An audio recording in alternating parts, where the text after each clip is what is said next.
Está a cargo de la maestra Cristina Elizalde Quirós, Cristina Isabel Quirós, y doy el uso de la voz y empezamos con el seminario. Adelante, por favor. Hola, buenas tardes a todos y a todos, compañeros. Doctor Benjamín, de quien tengo el honor de presentar hoy y de moderar la ponencia que nos compartirá el día de hoy. El doctor Benjamín Revuelta Vaquero es doctor en Gobierno y Políticas por la Universidad de Essex en Colchester, Inglaterra. Tiene maestría en Políticas Públicas por el Instituto Tecnológico Autónomo de México, así como un diplomado en Análisis Politólogo por la Universidad Nacional Autónoma de México y la licenciatura en Derecho por la Facultad de Derecho y Ciencias Sociales de la Universidad Michoacana de San Nicolás de Hidalgo. El doctor tiene una extensa trayectoria de la que me permití hacer un extracto, porque es muy amplia. Es profesor investigador de tiempo completo en la División de Estudios de Posgrado de la Facultad de Derecho y Ciencias Sociales de la Universidad Michoacana. Es miembro del Sistema Nacional de Investigadores SNI, nivel 2. Es profesor del Núcleo Académico Básico del Doctorado Interinstitucional en Derecho por la misma Universidad Michoacana. Es miembro del Núcleo Académico Básico del Doctorado en Ciencias Jurídicas por la misma universidad. Es miembro del Núcleo Académico Básico de Maestrías en Derecho con Opciones y Derecho a la Información de la misma universidad. Además, es líder del cuerpo académico número 172, Transformaciones Jurídicas y Sociales en el siglo XXI. Es miembro de diversas organizaciones profesionales y de sociedad civil como la Barra Michoacana, el Colegio de Abogados, la Liga Mundial de Abogados Ambientalistas, Instituto de Administración Pública del Estado de Michoacán, Mojo Ambiental, Sociedad Civil, Fundación La Planta, entre otras. El doctor Benjamín se ha desempeñado como investigador reconocido de perfil deseable PROMEP desde en el 2007. Es miembro del registro CONACYT de evaluadores acreditados en el área 5, sociales y económicas en 2009. Ha fungido como secretario académico de la Universidad Michoacana. Ha fungido también como secretario técnico del Consejo de la Ciudad en Morelia en el 2015. Ha recibido diversos reconocimientos académicos y profesionales. También ha dictado una diversidad de conferencias en diversos foros, congresos, diplomados, seminarios y talleres, organizado por diversas instituciones, así como universidades nacionales y extranjeras. También ha dirigido un gran número de tesis de licenciatura, maestría y doctorado. Ha escrito y coordinado una diversidad de libros en temas de derecho ambiental, políticas públicas, gobierno y democracia. Son varios los títulos, por eso no hago mención de ellos. Pero en la línea de transversalidad de los derechos humanos en México, democracia participativa, visiones, avances y provocaciones. Bueno, estos y otros trabajos destacan al doctor Benjamín como un profesional entregado a temas trascendentales como es el medio ambiente, y aunque siempre ha sido un tema sustancial, es relativamente reciente lo que se pretende concientizar acerca de temas como contaminación y por ende el cambio climático, que se ha hecho más perceptible por la población en general debido a lo que estamos viviendo en tiempos vigentes. Sin más preámbulos, cedo la palabra al doctor Benjamín, quien nos compartirá acerca de los estudios jurídicos de frontera y los retos del derecho ambiental.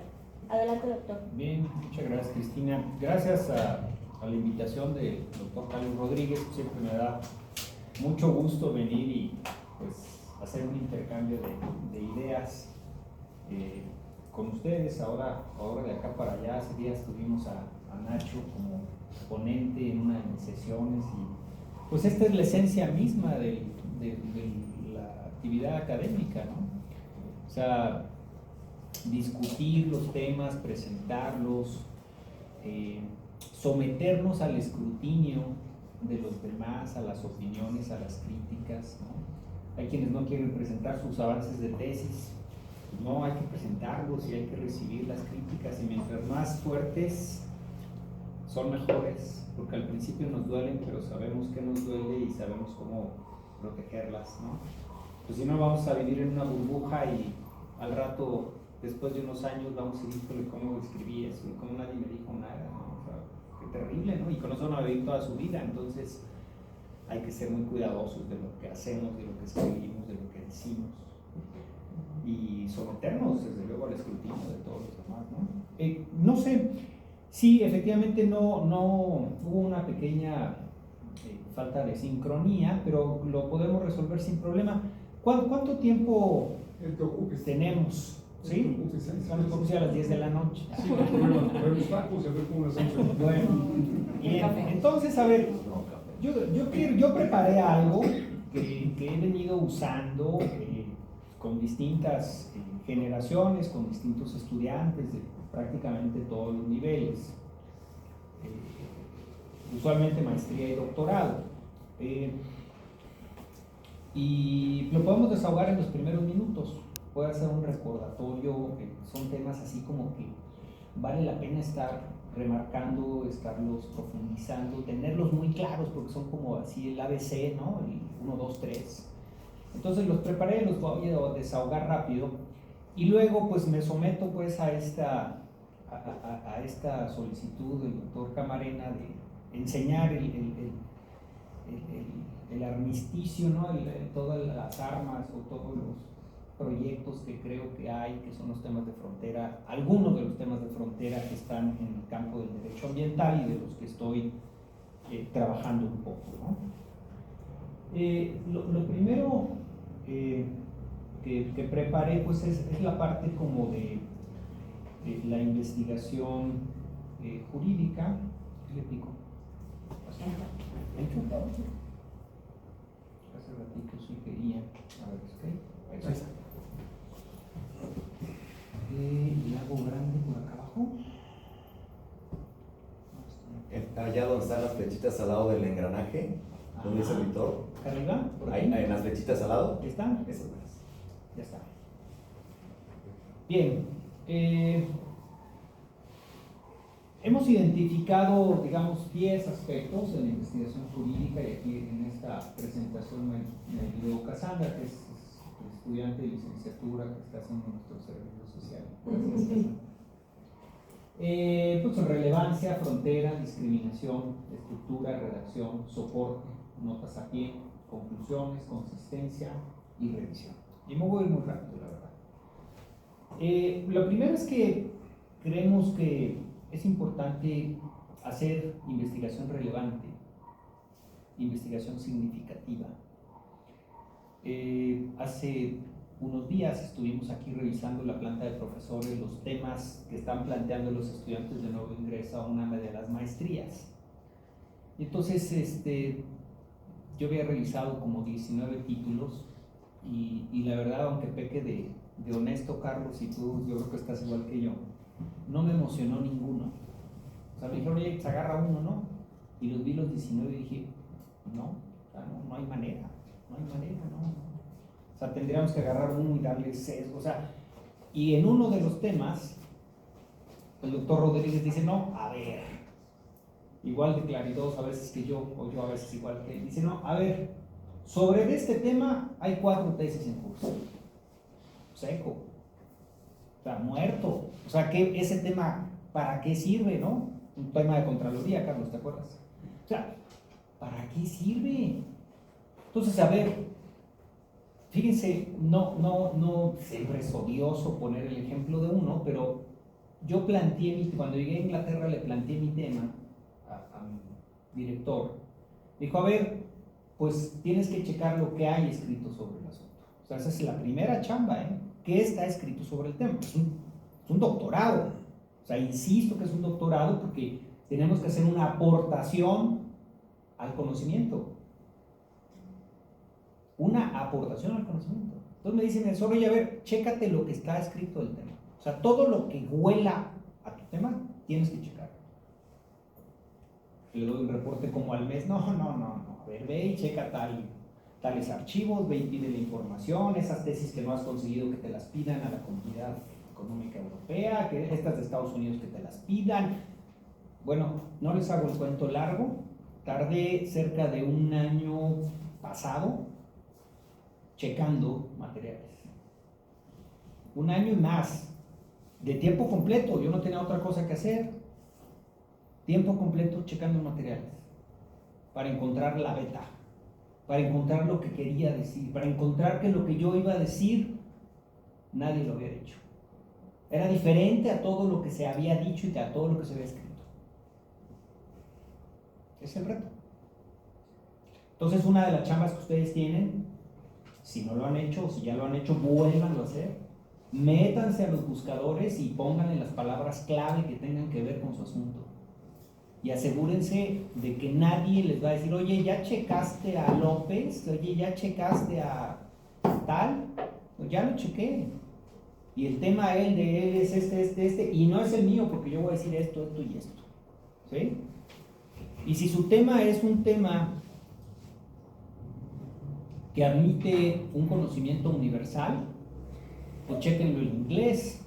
El mío era universal, implementation, public policy implementation. Entonces, si en español les da 50 títulos, en inglés les va a dar 200. La ventaja de hoy es que tenemos el internet, qué maravilla, tenemos la web, ¿no? Pero ese es el primer tema, ¿no? Luego ya tengo una carga personal, ¿no? Digo, la investigación histórica es relevante, sí, pues, pero yo, la verdad es que me preocupa mucho a dónde está yendo el mundo, qué es lo que hoy se está discutiendo, ¿no? O sea, al igual que ustedes, seguramente estoy muy preocupado por la reforma judicial en este país, ¿no? Entonces, o sea, el mundo cambia aceleradamente y necesita soluciones políticas, ¿no? Así como ese, pues hay un montón de temas, ¿no? Y entonces, pues hay nuevos retos, nuevas perspectivas que ahí están esperando interpretaciones y esperando que contribuyamos, ¿no?, a las soluciones. Asegurarnos que es un tema de frontera. Para ello, pues hay que ver cuál es la discusión más actual, ¿sí? O sea, si dicen que es un tema de frontera y me están dando autores del 2013 y del 2014, pues no les compro el argumento. ¿Okay? O sea, si es de frontera, denme 2023, 2024, 2022. Oye, hay un clásico, o sea, pues está bien el clásico de tal año, sí, pues, pero la discusión de frontera es de frontera, ¿sí? O no hay. Y lo que se ha tocado es esto y esto, y sobre esto no hay, ok, sí es de frontera, ¿sí? Y hay que tener claro que tenemos que hacer una investigación extensa, profunda y actual, lo que les decía. O sea, no puede quedar un texto relevante que no haya sido revisado y leído por ustedes. ¿Sí? O sea, tienen que asegurarse que lo leyeron todos, que los han identificado todos. A todos quienes les manden de repente libros o links o algo, agradezcanlo muchísimo y léanlos. O sea, es una gran oportunidad. ¿Sí? Y entonces vamos a pensar que antes, fíjense, la investigación jurídica ha cambiado. O sea, antes teníamos 6, 8 fuentes y ya, ¿no? Y decíamos, no, a ver, esta no. Sí, ya no queríamos, o pensábamos que teníamos suficiente con esas fuentes. Ahora no. Ahora es tanto el cúmulo que podemos tener que lo que tenemos que especializarnos es en discriminar. ¿Sí? O sea, yo no quiero, ni van a tener el tiempo de chutarse 1 año y medio como yo, revisando todos, ¿no? Tienen cosas que hacer, el programa es de otra naturaleza, etc.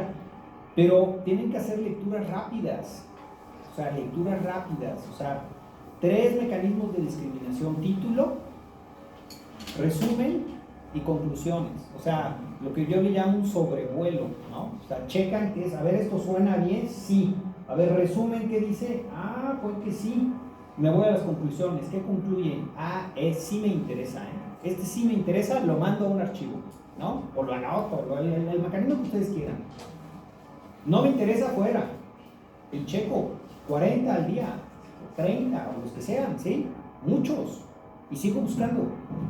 Y ya me metí al ResearchGate, y ya me metí a los buscadores. Aquí es experto, aquí nuestro compañero, pídenle apoyo, o sea, es buenísimo para buscar cosas. Entonces sí, Google, yo soy más antiguito, Google PDF, ¿no? Le pongo la palabra .pdf y ya, pero hay muchas cosas más, ¿no? Entonces, 3 criterios, a ver, ¿cuál es bueno? ¿Por qué voy a seguir a alguien? Dice el dicho, dime con quién andas y te diré quién eres, ¿no? Entonces ustedes van a seguir a un autor así de medio pelo, pues no tienen chance, expectativa de que su trabajo sea brillante, pues va a ser de medio pelo, ya, así de sencillo. Entonces tienen, a ver, ¿quién es el autor? O sea, yo quiero seguir a los autores que son líderes. Y entonces si ya chequé 4 o 5 sobre el tema, me voy a dar cuenta que esos 4 o 5 refieren a 1 o 2. tengo que ir a checar a esos y tengo que ver toda la producción de esos, porque no, seguramente no tienen un paper, tienen 4 papers o 5 papers, un libro, 3 libros. Pues tengo que checar a esos autores líderes, esos son. O sea, no tengo que irme a checar a ese para que se me llegue al otro. No, a ver, me voy a checar a ese directo, ¿sí? Es muy importante. Luego, ¿en dónde se publicó? La revista es conocida, es una revista indizada, ¿en qué índices está? ¿Es una editorial de renombre o es así medio medianona? No, a ver, ya las medianonas y las de así, para afuera, o sea, ya no entran. A ver, me voy sobre la calidad, o sea, sobre las fuentes buenas, y nuevamente les digo, pues que sean lo más recientes posibles, ¿no? Una vez que tienen ustedes todos los elementos, o sea, ya hicieron toda esa recopilación de un montón de cosas, ¿no? De 300 dejaron 60, por decir, o en un subtema, en un capítulo de 50 fuentes dejaron 20, o el número que sea. Lo que tienen que hacer, que generalmente no lo hacemos o no lo hacen, es pensar cómo armamos el rompecabezas. O sea, ¿qué veo yo que es muy frecuente? Que agarran y ven un autor y le ponen. O sea, algunos se lo chutan y plagio y otros parafrasean, pero lo ponen. Luego agarran otro autor, y lo ponen. Otro autor y lo ponen. No, pues mal, así no es así. Es decir, a ver, tal autor hablan de esto, ok, tomo notas, notitas, ¿no? Estos otros hablan de esto, ok, ya identifiqué 10 temas, ok, ¿cuál tema pongo primero y por qué? Esa es mía, esa composición es mía, no voy a seguir ningún patrón, porque la investigación es mía, ¿sí? Entonces, a ver, primero esto y luego esto y luego esto. Y en este, ¿cuál es la tendencia? Pues esta es la tendencia. Ok, ¿cuál es mi narrativa? Pero ahorita entro en la siguiente. Pues mi narrativa es esta. ¿Sí? Entonces, pero tenemos que pensar en esa estructura, ¿sí?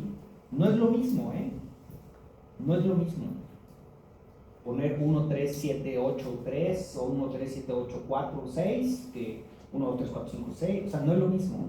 Entonces, dependiendo del argumento que quieran construir, ¿sí? Redacción, importantísimo. Empiezo con el B, que es lo que me refería, el hilo conductor. O sea, tiene que ver la estructura para sostener un hilo conductor. Y eso es muy importante, porque el hilo conductor es la historia que estoy contando y cómo la voy modulando para llegar a donde quiero llegar, ¿sí?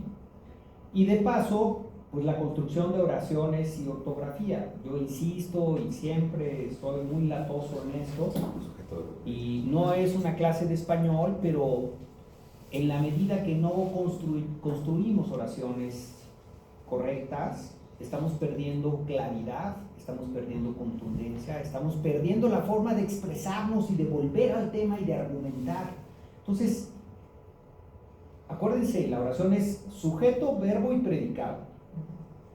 El coche es rojo. Punto. Está estacionado en Tabasco. Punto. ¿Sí? Cuando ustedes se aventan un choro de 4, 5, 8, 9 renglones, pues pónganse ustedes a prueba y digan a ver cuál es el sujeto, cuál es el verbo, cuál es el predicado. Si encuentran 4 verbos, 6 sujetos y 3 predicados, pues a ver, está mal hecha la oración. Está muy sencillo. Vean su párrafo y digan a ver cuál es el sujeto, cuál es el verbo y cuál es el predicado. Si no lo logran identificar, es que está mal construida la oración. Entonces sean cuidadosos. O sea, sé que tenemos un pecado original, ¿no? Bueno, algunos tienen más pues, de uno, pero en la parte en la parte académica tenemos un pecado original, ¿verdad? O sea, nuestra educación primaria fue pues, no satisfactoria totalmente. Pues tenemos problemas de redacción y de escritura, pero ya llegamos a la licenciatura, ya estamos en maestría, ya estamos en el doctorado. A ver, ya nos toca resolver a nosotros el tema, ¿sí? Entonces tenemos que ser muy cuidadosos, extremadamente cuidadosos y repetir el ejercicio muchas veces para que salga bien, ¿no? Gina es corredora y cuando Le preguntaba un corredor a otro y le decía, oye, ¿tú te gusta la bicicleta? Sí, la bici, ¿y correr? No, no, es que me cuesta trabajo correr. Le decía al otro y el otro le contestaba, pues corre más. ¿Te cuesta trabajo correr? Sí, corre más.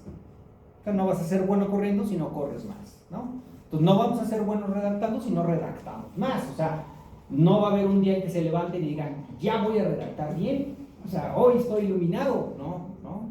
Hay que chambear y hay que arrastrar el lápiz. Y revisar introducciones y conclusiones. La introducción siempre, acuérdense que tiene que tener 3 cosas muy básicas y a veces no las decimos. Es, ¿qué tema voy a tratar? ¿Por qué es relevante ese tema? ¿Y cómo lo voy a tratar? Cualquier introducción de un capítulo, la introducción de la tesis, cualquiera, ¿no? O sea, esa es la información básica que tenemos que decir. Y conclusiones. Así como ustedes van a hacer un sobrevuelo y van a checar a un montón de autores por las conclusiones y por la introducción, así ustedes sean muy cuidadosos en sus conclusiones. O sea, son partes que tienen que checar 4 o 5 veces. 4 o 5 veces más que el resto del texto, ¿no? O sea, eso debe ser impecable, no puede tener ni una falla, la introducción y la conclusión. ¿Sí? Ni una falla.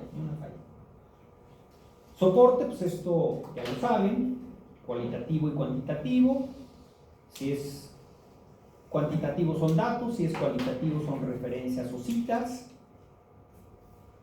No es lo mismo citar que referenciar. La cita pues, es textual, ponemos comillas y citamos. ¿Cuándo? Cuando el autor lo dice de una manera tan magistral que nuestras palabras no son mejores que las de él. Lo cito.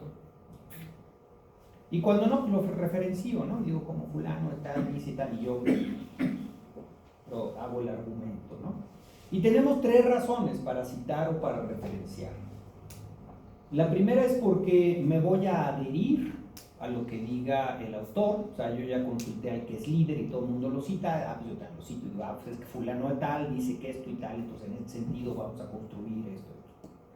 Segunda razón, cuando el autor señala algo, pero no en el contexto o no con las particularidades que nosotros lo estamos observando. Digo, bueno, fulano tal dice que esto y esto, y en el caso tal, pues esto así, pero con esto y tal. Entonces, reconozco y reconstruyo parte de algo. Y la tercera razón, que a veces se utiliza poco, pero también es una buena mecanismo, es cuando no estoy de acuerdo con el autor. Digo, no, a ver, este cuate no, a ver, de plano no, porque no aplica mi contexto, porque no son las variables, porque, etcétera. Y entonces digo, a ver, aun y cuando autores destacados como fulano de tal sostienen que tal, pues no, en ese sentido no, por esto, y a partir de ahí construyo mi argumento. ¿Sí? Es muy importante el soporte en una investigación, y mucho más en una investigación doctoral o en un documento publicable. Aunque digamos casos así como, es que en México hay corrupción. Sí hay, todos sabemos que sí hay. Pero ¿qué datos doy? ¿A quién cito para demostrar que hay corrupción? O sea, tengo que dejar un anclaje. No basta con mi dicho, aunque lo repita 20 veces. Es que en México hay corrupción. No, aunque lo repita 20 veces, no. A ver, ¿por qué hay corrupción? Entonces, cuando ustedes hacen una aseveración central, que es central a su investigación, digan, ¿qué datos tengo o a quién tengo para soportar mi argumento central? ¿Sí? Eso es importantísimo. Notas al pie, yo creo que son vitales en una investigación para aclararle al lector cosas adicionales de nuestra investigación sin interrumpir el flujo del texto original.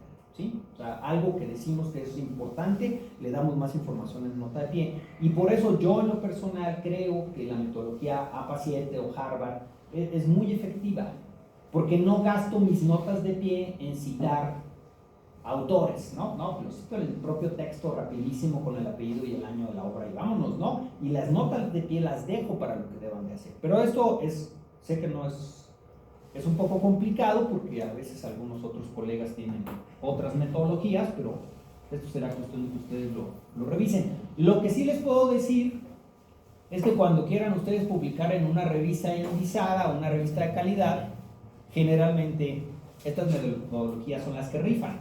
O sea, si alguien hace jurídica, pues ya no tiene chance, ya casi nadie publica con eso. ¿Sí? Conclusiones. Parece obvio, pero a veces ya cuando lo ponen en la práctica y lo ponen en blanco y negro no es tan obvio. Pero se concluye lo que se ha discutido. ¿Sí? O sea, en las conclusiones no ponen temas nuevos, en las conclusiones no citan a nadie. Es una posición de ustedes. ¿Sí? Entonces es muy importante concluir con consistencia, ¿no? Y este es el que nos lleva al punto 9. Cuando ya tengan ustedes su paper, su capítulo, su tesis, lo que tienen que checar con mucho cuidado, con mucho detalle es, a ver, lo que puse de título es consistente con el resumen o abstract, es consistente con el contenido y es consistente con las conclusiones. Y lo tienen que checar y rehacer y ajustar y darle esa cuadratura. Eso es importantísimo. ¿Sí? Y el último paso, yo diría, es la revisión. O sea, tenemos que leer otra vez de conjunto todo, leer, revisar y corregir, leer, revisar y corregir. Yo a veces hago como, digamos, como si fueran capas de pintura, ¿no? O sea, digo, a ver, una revisión de consistencia estructural, ¿no? O sea, lo que dije que iba a ofrecer, lo estoy ofreciendo y lo concluyo y en el capítulo tal digo tal y llego a las conclusiones y digo, sí, ok, ya fue como una capa de pintura. A ver, otra revisión y solamente me clavo en las notas de pie. A ver, la nota de pie que dije, si es consistente, está bien hecha, sí, por favor, otra revisión. Otra revisión, ortografía, redacción, a ver, como otra capa de pintura. ¿Sí? Otra revisión, imprimo mis referencias del final y me voy por todo el texto viendo que a quien mencioné aquí esté acá. O sea, no me falla casi nunca que quien está acá. Y eso es muy frecuente porque esa revisión al final ya no la hacen que cruce. ¿Sí? Pues, no pueden tener un texto en el cuerpo que no esté en la referencia, ni viceversa, ¿no? Entonces, y perfeccionar introducción y conclusiones 3 o 4 veces. Entonces, por eso digo yo que hay que utilizar la tercera o la cuarta versión, ¿no? O sea, yo sostengo, esto no es científico, bueno, es semicientífico, que estamos dotados con un chip, el ser humano con un chip, que es un chip de maduración y perfeccionamiento de lo que hacemos. Los japoneses tienen una palabra para esto, ahí luego te la comparto, pero, o sea, es un proceso de perfeccionamiento que ustedes hacen un trabajo hoy, un paper, y lo dejan, ya terminan, mañana se van al cine, se distraen un par de días, y pasado mañana o otro día regresan al paper y lo vuelven a leer y le van a encontrar cosas y lo van a perfeccionar y van a decir, no, a ver, aquí no fui claro, oye, no, ¿sabes qué? Me falta información aquí, necesito darle más notas de pie, esa es otra capa, ¿no? Las notas de pie, puse suficientes o no, ¿qué me faltó decir? Y lo van a perfeccionar, ese texto. Entonces dense esa oportunidad, o sea, no fabriquen su versión 15 para las 12 un día antes y se le entregan al día siguiente a su asesor ahí corriendo, así, no, a ver, genérenla una semana antes y denle la segunda o la tercera versión. Es una versión más acabada, es una versión más perfeccionada de ustedes y de su trabajo, ¿no? Pues eso sería la parte de comentarios, digamos, estructurales sobre una investigación jurídica. No sé si tengan comentarios, dudas, contraposiciones, lo que ustedes quieran. Doctor, habla esto que señalas de los hijos de la CEN. Nada más, vamos a dar oportunidad, no sé si para 3 o 4 preguntas, ya dependiendo del tiempo que usted nos quiera compartir. No, echamos unas cuantas. Okay. Entonces hay que tratar de ser concretos en nuestras preguntas y no andar tanto para dar oportunidad a más compañeros. Primero va Alex y enseguida va Hugo. Doctor, Sí. comenta, y yo lo tengo bien grabado, lo de sujeto de los predicados, hijos de la CEN, de hecho ya lo he citado y lo hago con mucho cuidado porque luego más que uno sí levanta la ceja. Pero también está la estructura del párrafo. He leído, he estudiado algunos que señalan que el párrafo debe tener cuando menos 2 oraciones. Lo recomendable es 3, básicamente una premisa mayor, menor, conclusión, pero hasta 8. Y un límite más o menos, de manera tal que una página tenga 3 párrafos en promedio. ¿Qué opina usted de esto? ¿Usted lo ve bien o es muy estricto esto?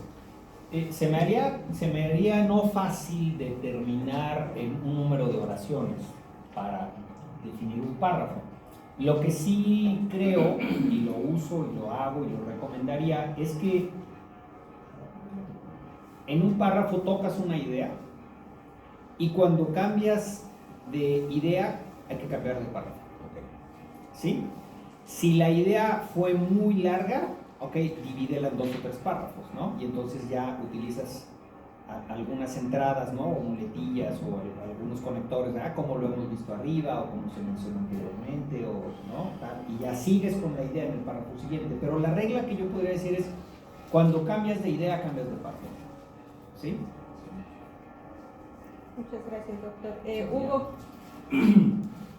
Buenas noches, Benjamín, gusto en saludarte. Fíjate que yo me quedé con la idea del tema de derecho ambiental y venía dispuesto a rebatir. Ahorita lo vamos a hacer. Ahorita en la segunda parte del metro. Ok, pues me enfoco en el tema. Guarda las baterías. Sí, porque venía empapado para debatir a Greta Thunberg. Perfecto. Bueno, no, en el tema metodológico, yo me quedo pensando con el hilo conductor que tú manejas. Ese hilo conductor lo entiendo como la autopista que nos significa el protocolo para no desviarnos de nuestro tema. Se supone que desde que lo empezamos y donde pensamos que vamos a concluir tenemos una idea de lo que queremos, ¿no? Sin embargo, en el proceso, en ese trayecto que tú mencionas, puede ser que un autor me convenza de que yo estoy mal y que mi tesis no es correcta. Entonces la tengo que cambiar, pero va a ser una versión no tanto mía, sino de ese autor. ¿Cómo evitar o cómo hacer este proceso y no permitir que un autor me contamine sin dejar de ser yo mismo? No, pues si vas a decir lo que dijo el autor, pues ya no hagas tesis, mejor. O sea, ¿cómo A ver, extraer? estamos diciendo que una tesis doctoral es una aportación al conocimiento. Claro. Entonces yo decía, ese autor todo, entonces, ¿qué aporté? ¿No? O sea, no, son 2 cosas. Una, yo creo que hay que encontrar esa beta, ¿no? O sea, el autor casi domina todo lo que yo creo sobre el tema, pero entonces tengo que investigar más y meterme más a ver cuál es la particularidad que él no tocó, cuáles son los supuestos que él está considerando y que yo no creo que deban de aplicar en mi caso. O sea, ¿cómo lo complemento? O sea, tengo que encontrar esa beta, porque si no mi investigación no tendría sentido. Una investigación doctoral, ¿no? Ese es un tema. Y el otro, a lo que me refiero con el hilo conductor, es yo planteo mis premisas centrales de la investigación a través del planteamiento del problema, a través de mi pregunta de investigación y a través de mi hipótesis. La hipótesis es la idea que yo me hago de la investigación y digo, creo esto. Y no sucede mucho aquí en la maestría ni en el doctorado que desechamos la hipótesis. No, casi todos queremos sostener la hipótesis. No, a ver, perfectamente podríamos cognitivamente desechar la hipótesis. A ver, la hipótesis no jaló, no era esa. Y lo que encontré fue esto, ¿sí? Pero el hilo conductor es esos 3 planteamientos centrales, cómo los voy llevando a través del laberinto que son los capítulos para llegar a la conclusión. Ese es el hilo conductor. O sea, cómo voy uniendo el capítulo 1 o las partes del capítulo 1 con el capítulo 2 y las partes del capítulo 2 con el 3 y hacia dónde voy dirigiendo, ¿no? Y entonces tengo que llevar al lector de manera ordenada, enseñándole lo que estoy encontrando. Porque si nada más pongo las cosas así,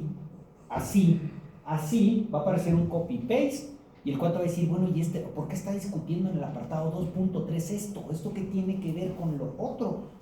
No, ese es el hilo conductor, ¿sí? Ese es a lo que me refiero. Gracias. Gracias, doctor. Ya para terminar esta primera parte, primero el compañero Ulises y enseguida Ulises, está bien.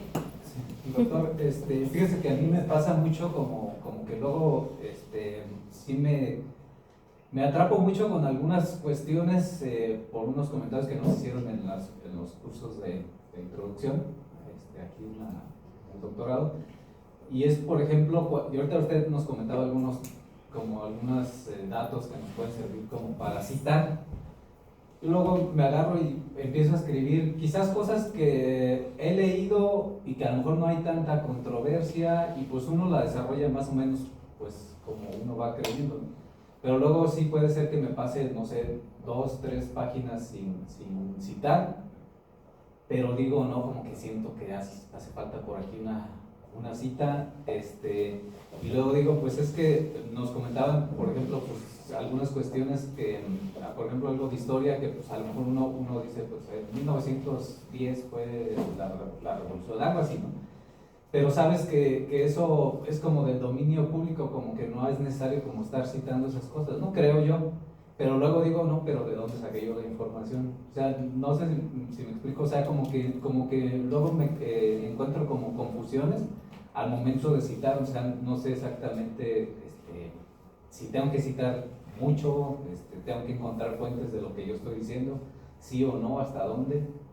No sé si me explico. Sí, a ver, perfecto. Y hay diferentes criterios, ¿no? O sea, algún profesor de metodología dice que les pone a sus estudiantes a sacar extractos de autores, entonces que cada párrafo tiene que llevar una referencia, ¿no?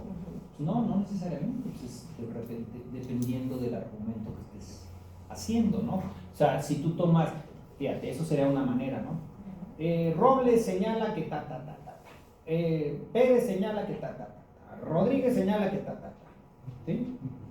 Pero eso a mí, híjole, se me hace así como no, a ver, yo diría, a ver, sobre el tema, o sea, hay diversos autores que señalan que esto paréntesis, Robles, Pérez, Rodríguez. ¿Sí me entiendes? Y el hilo conductor no es de ellos, el hilo conductor es mío. ¿Sí? Entonces, yo creo que hay que ponderar, porque eso siempre nos preguntamos, ¿no? ¿Y dónde le doy fuerza, ¿no? Entonces, yo diría que es un poco de olfato, es un poco de práctica, pero si son cuestiones centrales de tu investigación, tienes que poner un anclaje. Es como un velero, ¿no? Ya llevo tres hojas, es como ya llevo 20 millas náuticas y ya se está haciendo el barco, ¿no? A ver, deja echarle un anclaje, ¿no? O sea, déjame pararlo tantito para que agarre fuerza, ¿no? Entonces, tienes que digamos que tener como un equilibrio en el asunto. Y luego lo que decías es bien importante. Yo no sé qué metodología tengan ustedes, pero ¿qué pasa? Cuando tenemos ese gran cúmulo de papers y de cosas, lo leemos y decimos, sí me sirve. O luego empezamos a leer una cosa que nos sirve para un apartado del capítulo, pero habla otra cosa que nos va a servir 2 capítulos después. ¿Sí? No sé qué hagan. Yo lo que hago es tomar notas. Y entonces tengo una libretita y anoto, en el 2.4 voy a tener que poner a fulano de tal en tal página porque dice esto, ¿no? Y tomo, desde ese momento yo pongo mis anotaciones. Y cuando no, le pongo un asterisco y le pongo cita página 34, tercer párrafo. O sea, a ese cuate lo voy a citar porque eso que dijo es maravilloso. Y entonces eso les evita estar luego, poner cosas y decir, ¿y dónde lo leí? ¿No? O sea, es que ya lo leí. ¿Y dónde lo leí? No, bueno, pues es un rollo, ¿no? ¿Dónde lo leí? Pues regrésate a ver, quién sabe a cuántos, ¿no? Entonces, el concepto aquel de las fichas bibliográficas sigue siendo válido, yo creo que sigue siendo válido. Hay quienes lo hacen ahora electrónico y todo el rollo en colores, bueno, está bien, pero cualquiera que sea el mecanismo, hay que hacerlo, pues, y hay que ser muy puntuales, ¿no? Gracias. Bueno, pues muchas gracias, doctor. Es sumamente importante lo de la metodología y aunque a veces parecen ser elementos que ya tenemos muy claros, a la hora de aplicarlos, pues de repente por ahí se nos olvida un poco tomar en consideración ciertas puntualizaciones que el día de hoy nos hizo favor de recordarnos. Y ahora pues pasaríamos a lo que es el tema de estudios jurídicos de frontera y retos del derecho ambiental. Bien, pues me agarró un poco a bote pronto el doctor Rodríguez hoy, pero está bien porque de eso se trata. Dijo, oye, no, a ver, en el tema de derecho ambiental, ¿qué es la frontera? ¿Dónde está la frontera? Y pues la verdad es que hay un montón de temas que son relevantes y son de frontera.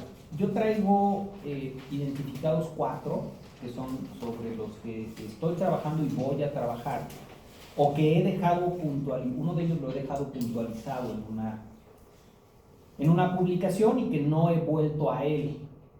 Se los voy a comentar y después si traen ustedes otros temas los comentamos, ¿no?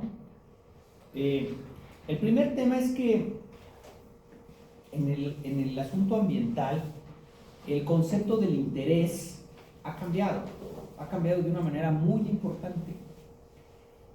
Antes del 2010, o sea, hace poquito en realidad, teníamos el interés jurídico. Era el único concepto y era un concepto asociado con nuestro desarrollo romano-germánico de la propiedad, ¿no? Y entonces pues llegábamos a decirle a un juez que alguien estaba contaminando un río o la atmósfera, y el juez decía, pues a ver, ¿cuál es tu interés jurídico? ¿No? O sea, tú eres dueño del río, no, tú tienes la atmósfera, no, desechada, falta de interés, ¿no? Y vinieron reformas entre el 2010 y el 2013, yo identifiqué la pentadimensión del derecho ambiental, o sea, en lugar de haber regulado el derecho ambiental en una sede, lo regulamos en 5 sedes. O sea, teníamos las figuras del derecho administrativo, de la denuncia popular, ¿no? O sea, y algunas otras cuestiones de alguna legislación secundaria forestal o de otra, ¿no? Y ahí estaba.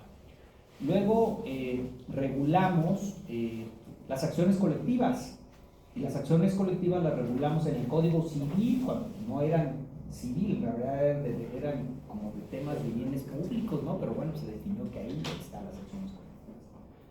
Luego se reguló, bueno, estaba también hace unos años reguladas la vía penal. Pues teníamos los delitos penales, ¿no? Que ahora el gobierno de Michoacán insiste que es la mejor vía con el guardián forestal para regular el tema del aguacate, y yo ya les he dicho en 2 foros, me han fruncido la ceja, ¿o qué dijiste, Alex? Me han fruncido el ceño y no les gusta lo que digo, pero pues es la peor vía. O sea, la verdad es que hay 6 o 7 denuncias súper armadas desde hace años y no han prosperado, ¿no?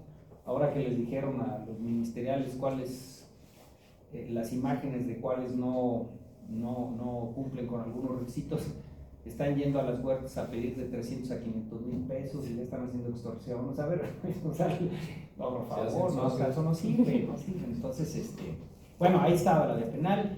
Se modificó la ley de amparo, que ustedes manejan mejor que yo seguramente, para reconocer las acciones colectivas, que fue la vía que en realidad prosperó, y la ley de responsabilidad ambiental, ¿no? Entonces, esa pentadimensión. Junto a ello, se reconoció el interés legítimo. Y entonces el interés legítimo ya acerca un poco más el tema de la concepción de bienes públicos, ¿no? Y la Corte, en algunas resoluciones del 2018 y una recopilación que tiene más reciente, como el 2022, retomó esas resoluciones y reconoce el interés legítimo a los vecinos que puedan ser afectados por los servicios ambientales del lugar, ¿no? Con unos criterios así bien distintos, porque pues, puede ser una comunidad, pero de repente hay un caso por ahí que dice, no, pues es una zona, ¿no? Grande, etcétera, ¿no? Entonces esa ya abre como el espectro, ¿no? Y en un paper con Claudia Verduzco, que fue estudiante del doctorado interinstitucional, dijimos, no, a ver, es que en realidad, o sea, sí el interés para resarcirle a una persona que ha sido dañado, que le han dañado o que se ha dañado su propiedad, ¿verdad? Es un mecanismo para resarcir ese daño, pero el principal debe ser el daño colectivo. Y entonces, si esto es así, el interés no debe ser ni jurídico ni legítimo, sino universal. ¿Sí? Yo diría que el tema del interés universal es un tema de frontera. O sea, es un tema que ahí está, lo han retomado ligeramente algunos ambientalistas sudamericanos, algunos argentinos, y ahí está la discusión todavía no demasiado explayada, no demasiado tratada. Entonces creo que es uno de los temas importantes que pueden venir a resolver el asunto. Lo voy a juntar con otros temas más adelante porque creo que al estar reconociendo que el derecho ambiental ha adquirido una nueva dimensión, lo vamos a tener que subir de nivel, ¿sí? O sea, ha adquirido una nueva dimensión porque acuérdense ustedes que en 1966 los países del mundo acuerda dos grandes pactos. Acuerda el Pacto Internacional de los Derechos Civiles y Políticos y acuerda el Pacto Internacional de los Derechos Económicos, Sociales y Culturales. Todavía no ambientales, ¿eh? Los ambientales entran hasta los 72, cuando fue, digamos, Estocolmo, ¿no? Entonces, en ese momento, el derecho ambiental y los otros derechos económicos, sociales y culturales eran derechos como de segunda, pues, ¿no? O sea, yo lo siento así como que estaban ahí medio desatendidos, ¿no? O sea, como que no les daban esa importancia porque eran progresivos y que esperaban su cumplimiento y tal. Pero el derecho ambiental ha subido de categoría y los problemas ambientales que han surgido nos dejan muy claros, ¿no? O sea, los fenómenos ahora son fenómenos que dice que fue vicepresidente de Estados Unidos, Al Gore dice, no, a ver, de acuerdo a los datos de la NASA, son fenómenos que ocurrían antes una vez cada 1000 años, ahora están ocurriendo una vez cada 5 años, ¿no? O sea, este último huracán que estuvo frente a Guerrero, el Milton, o sea, rompió récord. Creo que en 8 horas o en 18 horas subió de categoría 1 a 5 y se quedó más tiempo y entraba y pegaba y salía, entraba y pegaba y salía. Entonces hay todo un estudio ahí de lo que está provocando eso, pues porque las aguas, el 94% de la temperatura se queda en el mar, y entonces esa agua hace que los huracanes agarren más, es como si le pusieran nitrógeno a la gasolina, ¿no? Y le da, y le da, y le da, y le da, ¿no? Entonces todo eso y muchas otras cosas más han hecho que en realidad entendamos que los problemas ambientales son problemas de bienes comunes, de commons, se le llaman los gringos, pues planetarios, ¿no? Y entonces por eso el tema de sostener un interés universal es válido porque cuando se plantean las acciones, o solo para aquellas acciones, mejor dicho, que se planteen no con una reparación del daño que yo pueda individualizar, porque ahí ya pervertimos, ¿no?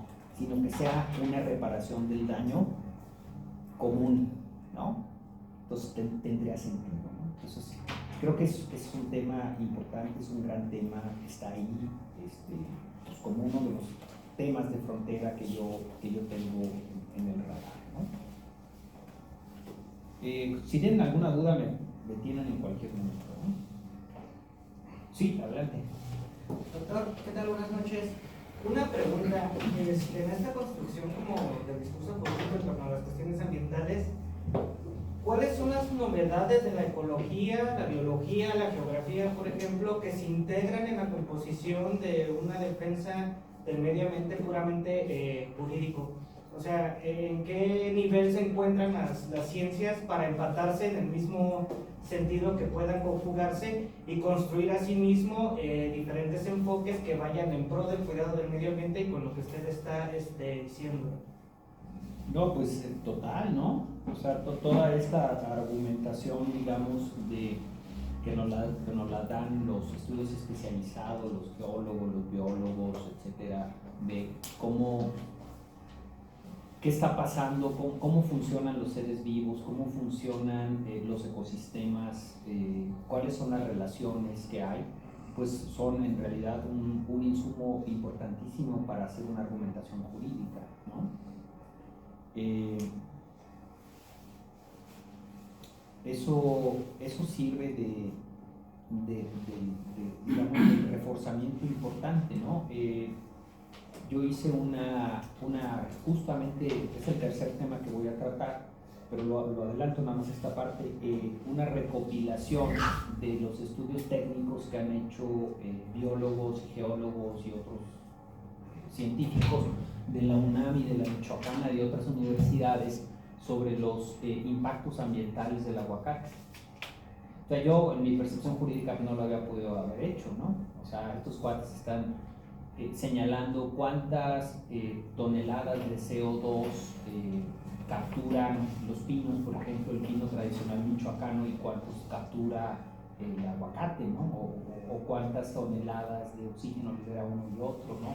O cuántos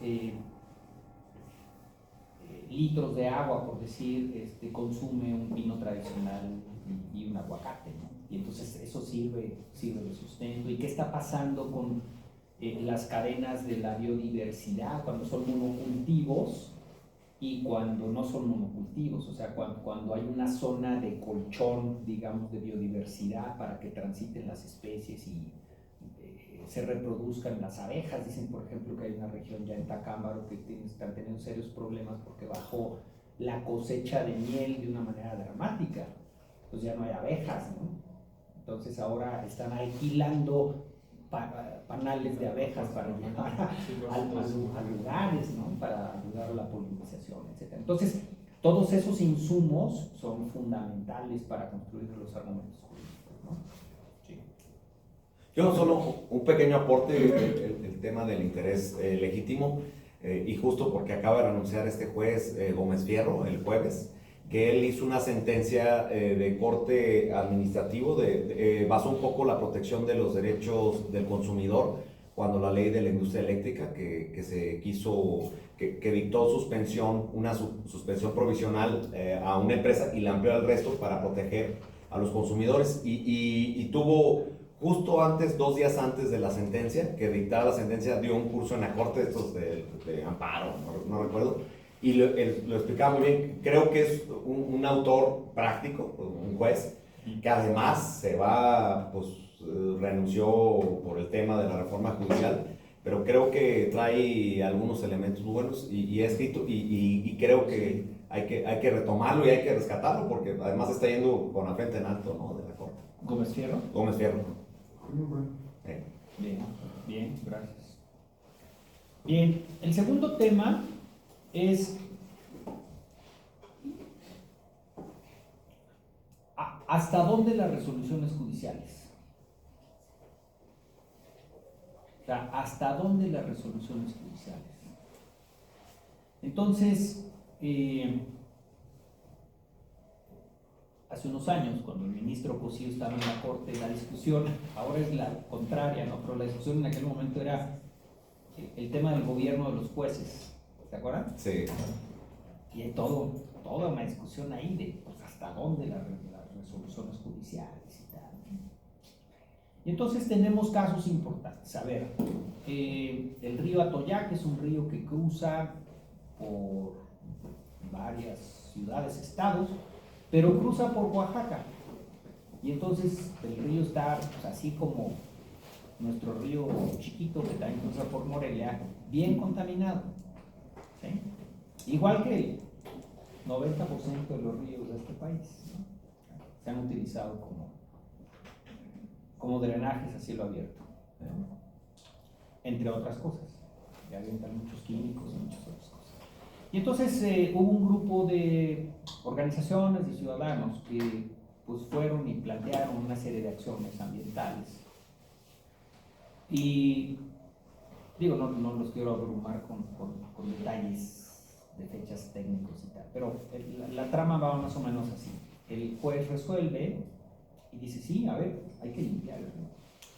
Y entonces te obligo a ti, instancia municipal, sistema de OAPAS local, que limpies el río, que te pongas de acuerdo con el CEA, que es estatal, la Comisión Estatal de Aguas, y con CONAGUA y tal, y para limpiar el río. Entonces, se tardan meses y uno contesta, otros no contesta. Oye, pues es que no tengo presupuesto y no puedo y tal. Y el juez va más allá todavía y le dice, a ver, vamos a organizar una reunión y lo requiere. Y entonces hay toda una serie de discusiones de hasta dónde el juez puede ayudar o qué se tiene que hacer para efectivamente sanear el río. O sea, no basta decir hágase, efectivamente están violentando el derecho humano al agua o al medio ambiente sano, autoridad resuelve. No es suficiente. No es suficiente porque la autoridad va a decir, oye, no tengo presupuesto, tengo que hacer una política pública, el presupuesto de 3 años, que es mi periodo, no me alcanza, la lana disponible para sanear eso. Hay intervención de los 3 órdenes de gobierno, son aguas, las aguas son nacionales y también tienen responsabilidad del Estado y viene de otro estado, son aguas río arriba también contaminadas. O sea, estamos con problemas serios para la ejecución de sentencias, de algunas sentencias ambientales, para resolver y para proteger los derechos humanos.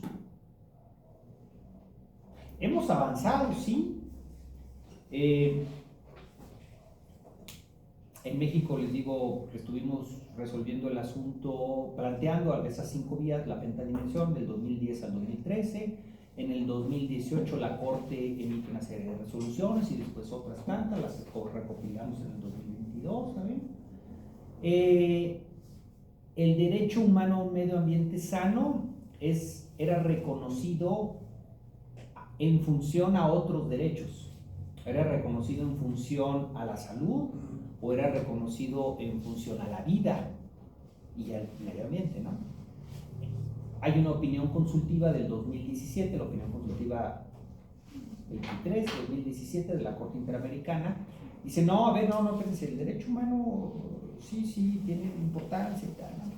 Pero hasta el 2020, fíjense, hace 4 años, se resuelve el caso Laca-Honhat versus Argentina, que es una comunidad indígena, y entonces pues, es una catapulta, porque dicen, no, espérate, es que el derecho humano al medio ambiente sano es válido en sí mismo.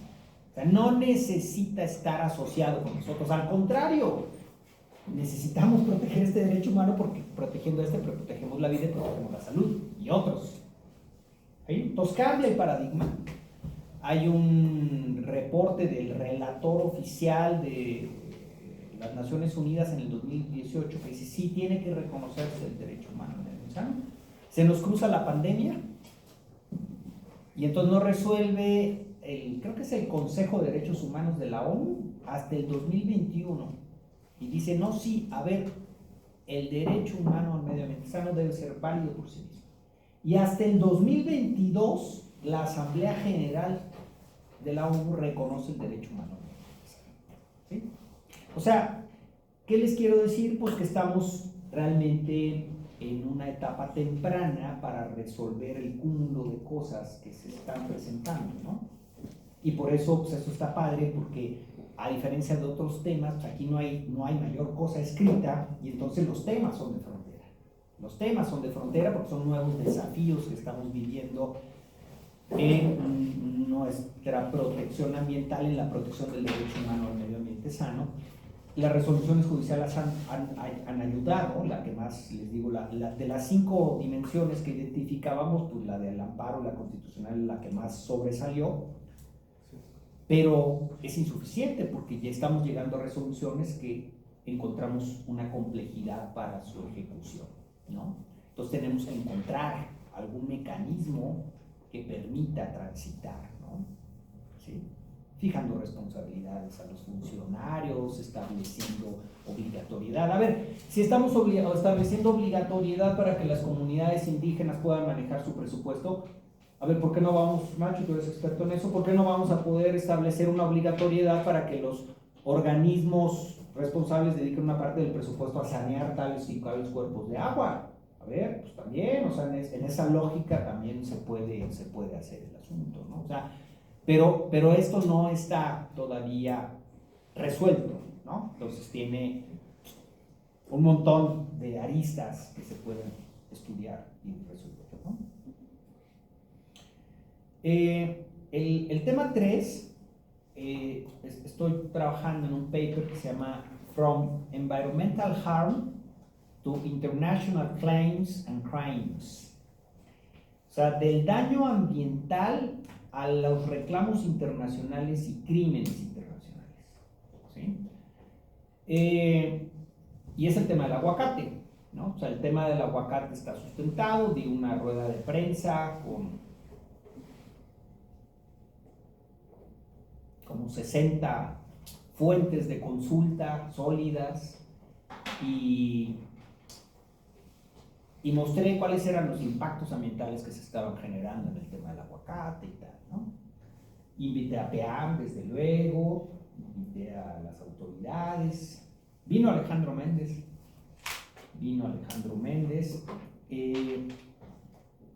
a PEAM no vino, pero además había invitado como a 10 o 12 periodistas, amigos,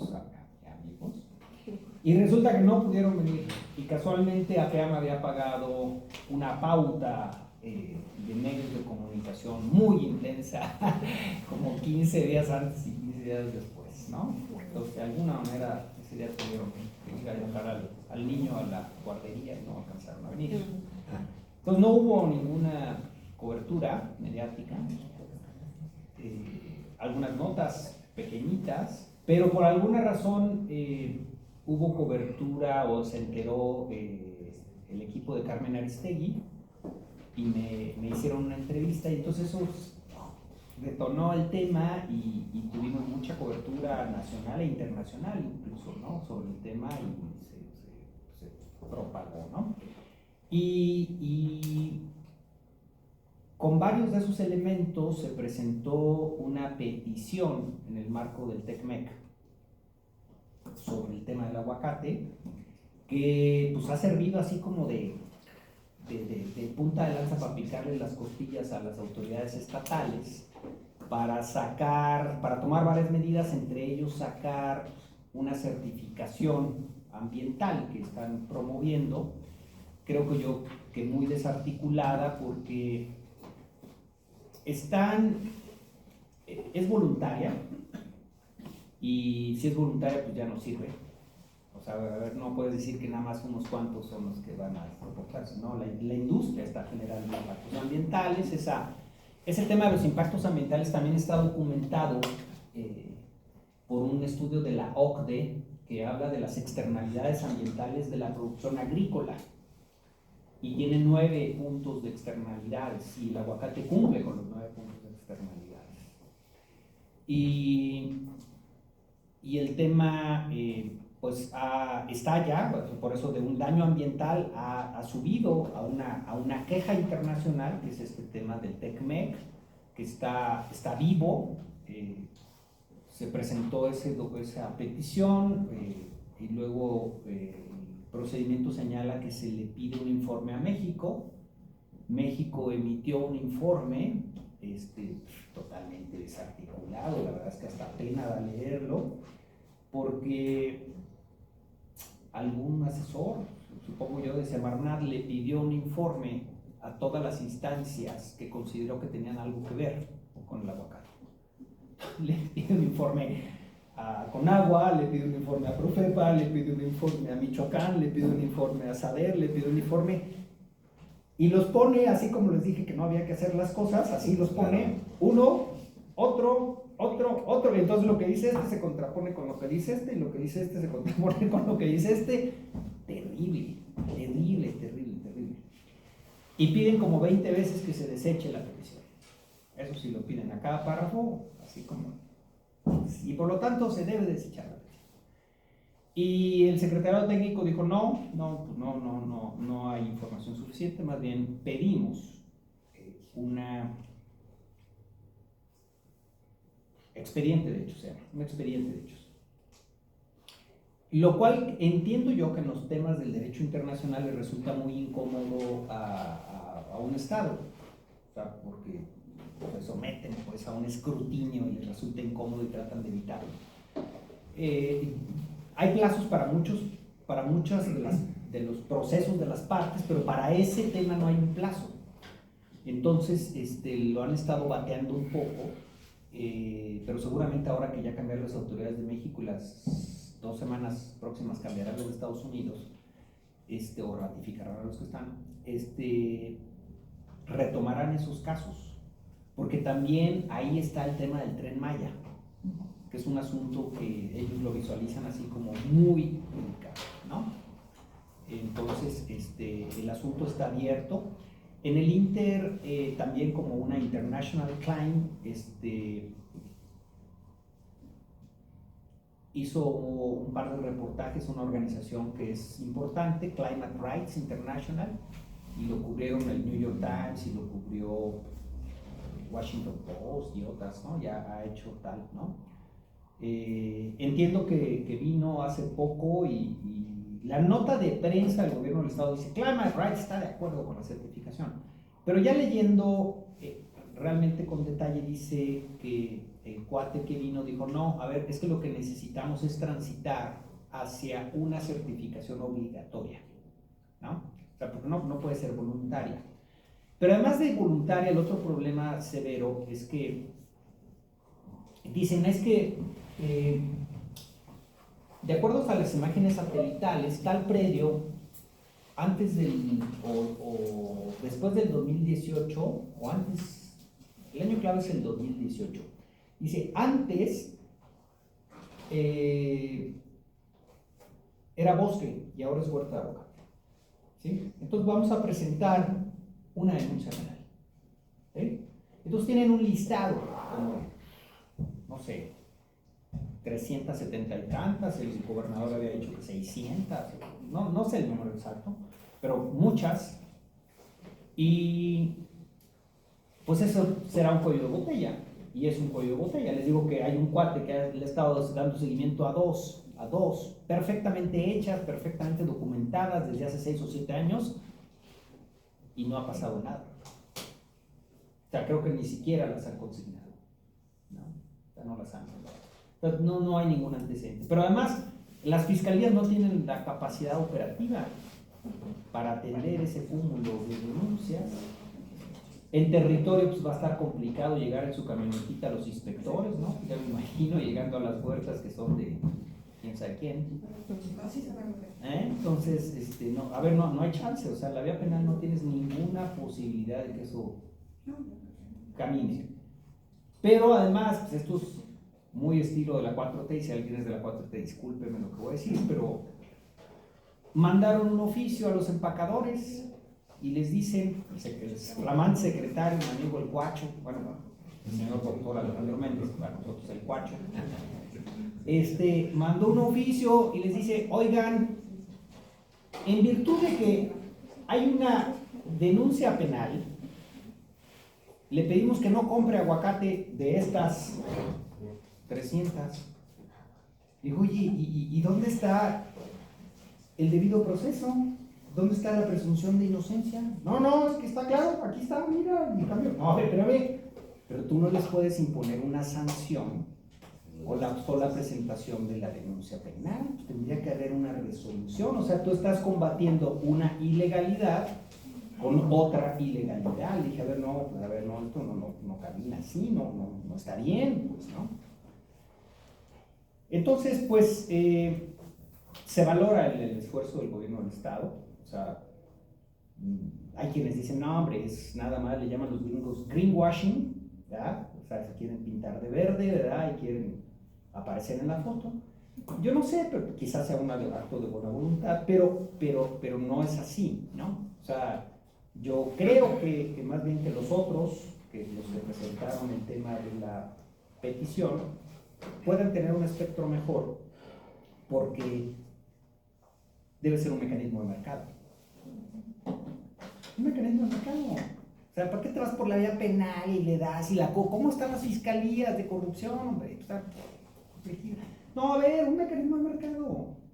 Tienes que cumplir con estos requisitos, si no los tienes hoy, pues te damos 3 años para estos y 5 para estos y échale ganas, cúmplelos y ya. Tenemos huella verde, si se llevan, no sé cuánto se llevan los aguacateros, pues quítale 2 pelillos, hombre, no se nota, en eso mételo en medio ambiente, o sea, las ganancias son estratosféricas y lo que se pueda meter para resarcir el daño es muy pequeñito. Entonces, pero el daño de un medio ambiente que es nuestro, es un bien común nuestro, es un interés legítimo y debería de ser universal, ¿no? Pero hay una afectación bien grave, o sea, hay conflictos ya de agua, se están robando el agua. Hay otros que bien inteligentes dicen, no, es que pues, el cielo, Dios nos la da. Le digo, espérame, sí, ya hago mis ollas, espérame, totalmente irregulares, porque antes esa agua llegaba ahí, se filtraba y salía en los ojos de agua y en los veneros para las comunidades. Ahora están secos porque se cae el agua arriba. A ver, esto no es así, que Dios me la da, Diosito me la da, no, hay un impacto, ¿no? Otros más descarados meten las bombas y, a ver, esto no aguanta pues el tema, ¿no? Entonces, en ese tema pues, se abren así como un montón de cosas que podamos enfocar desde el punto de vista jurídico o de política pública y que todos son temas de frontera, ¿no? ¿Sí? Y en esta vertiente de las international crimes, crímenes internacionales, hay una organización soportada por la UCLA, la UCLA. Estuve yo en un seminario en el 2022, invitado por ellos, porque ellos quieren que se reconozca como el quinto crimen de la Corte Penal Internacional el ecocidio. Y entonces están haciendo una campaña de lobbying con un montón de países para que se reconozca el ecocidio como un crimen internacional, ¿no? Y cuando revisamos la definición de ecocidio y la aplicamos a lo que está generando el aguacate, sucede que match, ¿no? O sea, sí tenemos elementos para sostener que se está generando un ecocidio con el tema del aguacate, ¿no? Entonces, ese paper está interesante porque va del daño ambiental a la queja internacional y al crimen internacional, ¿no? Entonces, tienen muchas vertientes. Me preguntan que si me preocupa que el tema, que el crimen organizado y que controla no sé qué porcentaje de la producción de aguacate y tal. Y les digo que no, o sea, que en realidad no importa si la huerta le pertenece a Chucho o a Ricardo o a Juanita. Y no nos debe de interesar a qué se dedica Chucho, Ricardo o Juanita, ¿no? Lo único que sabemos es que si cumple con parámetros ambientales, el negocio va a ser mejor para Chucho, Ricardo y Juanita y va a ser mejor para Michoacán.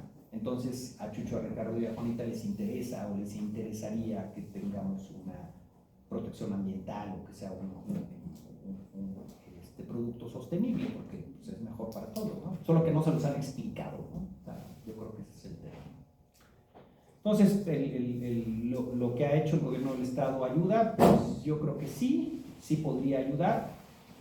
¿Es suficiente? No es suficiente. Ha habido además un manejo político, ¿no? Sobre el tema, ya fueron a presionar a Ken Salazar para que dijera que sí, que estaba de acuerdo, ya sabes, ¿no? Pero es más como el asunto de tratar de cubrir la apariencia que el mecanismo de fondo que en realidad pueda servir, ¿no? Pero digo, es mejor esto que nada, sí, pero no es suficiente, ¿no? Y hay un montón de temas ahí. Y el cuarto tema es el construir una visión que trascendamos fronteras, ¿no? Y que nos elevemos de ese nivel. O sea, a partir del pacto que les decía, que ya dijimos, caray, pues este tema en realidad es planetario, ¿no? Y los daños son planetarios, y lo que está sucediendo en la Amazonía sí afecta, y está afectando aquí, está afectando allá, y lo que sucede en México sí afecta a otros lados, tal. Entonces necesitamos pues, unos instrumentos internacionales más poderosos. Entonces, en varios artículos publicados, que ahí están en mi página web, hemos analizado cuál ha sido el alcance, digamos, de los tratados internacionales, de la Convención Marco de las Naciones Unidas para el Cambio Climático, todas las COP, el Protocolo de Kioto, el Acuerdo de París y tal.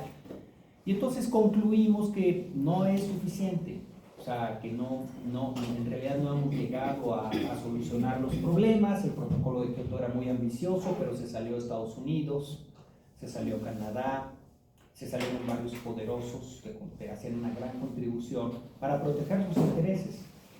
entonces pues ya los demás ya no le entraron, entonces el Acuerdo de París fue mucho más light, mucho más ligero, cambió incluso el lenguaje, entonces pues, ya no tienes esos mecanismos para realmente una protección global de los asuntos al nivel que se requiere, y los recursos financieros tampoco han fluido, ¿no? Entonces tienes una insuficiencia de marcos internacionales, de tratados, y tienes algunos casos de éxito en la Corte Interamericana de Derechos Humanos o en otras cortes regionales, pero son casitos pequeñitos, muy aislados, o sea, en realidad no son suficientes, ¿no? Y luego tienes algunos atropellos que se hacen en estados nacionales, ¿no? O sea, el tema del Tren Maya, la documentación que existe, que me parece a mí seria, si alguien tiene otra información que la podemos platicar, pero es que hay un gran ecocidio en el asunto del Tren Maya, ¿no? Aunque se ha querido disfrazar y si tienen otros datos y tal, la verdad es que hay un gran ecocidio en la zona. Y entonces, en ese caso, o en otros casos, o incluso si fuera un caso hipotético, o en otros casos en donde un Estado nacional, como hay muchos, se hace de la vista gorda para que algunos agentes poderosos o algunos intereses poderosos hagan lo que han venido haciendo en los últimos 80 años o 100 años, ¿no? O sea, este criterio o esta teoría de la dependentista, de la explotación de los del norte hacia el sur, de los recursos naturales y luego la transformación y esta dependencia, pues sigue siendo realidad, ¿no? Entonces los estados nacionales del sur, con algunos grados de corrupción o de ineficiencia, permiten esta explotación.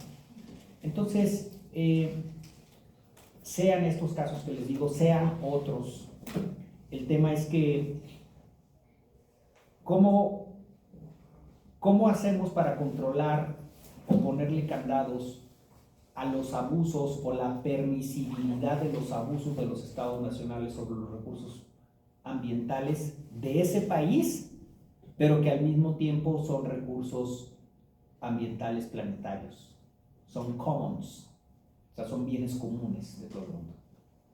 O sea, no podemos tener el concepto tradicional del derecho internacional basado en los acuerdos de Westfalia, ¿verdad? Que lo que reconocían era la soberanía nacional, pues porque ya no nos da.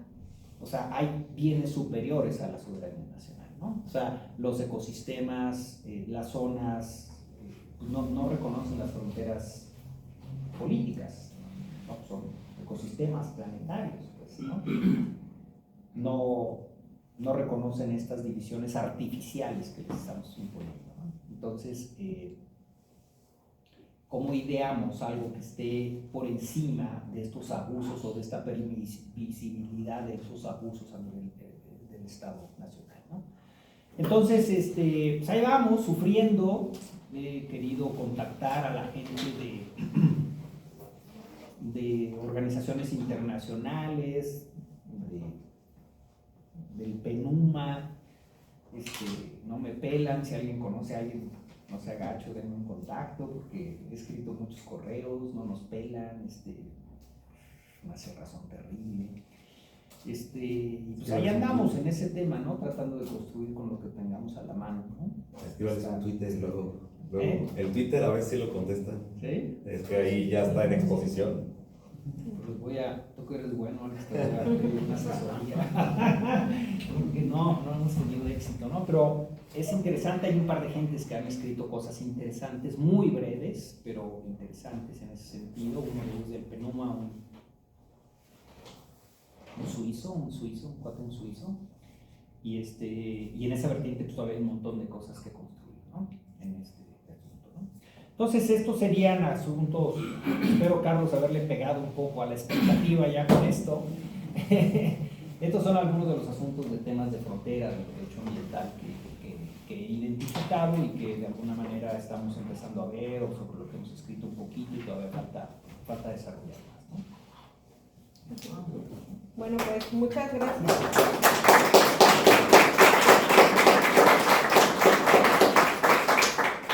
Muchas gracias, doctor, por compartirnos ideas tan claras y puntualizadas con un tema tan vigente a nivel global y por ende de frontera, como usted mismo nos lo comenta.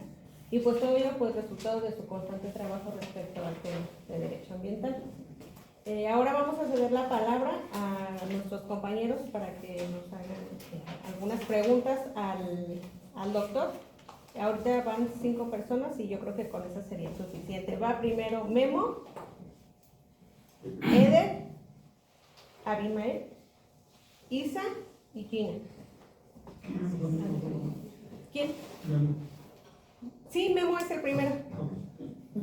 Doctor, buenas noches, gracias por la ponencia, en sus ambas secciones.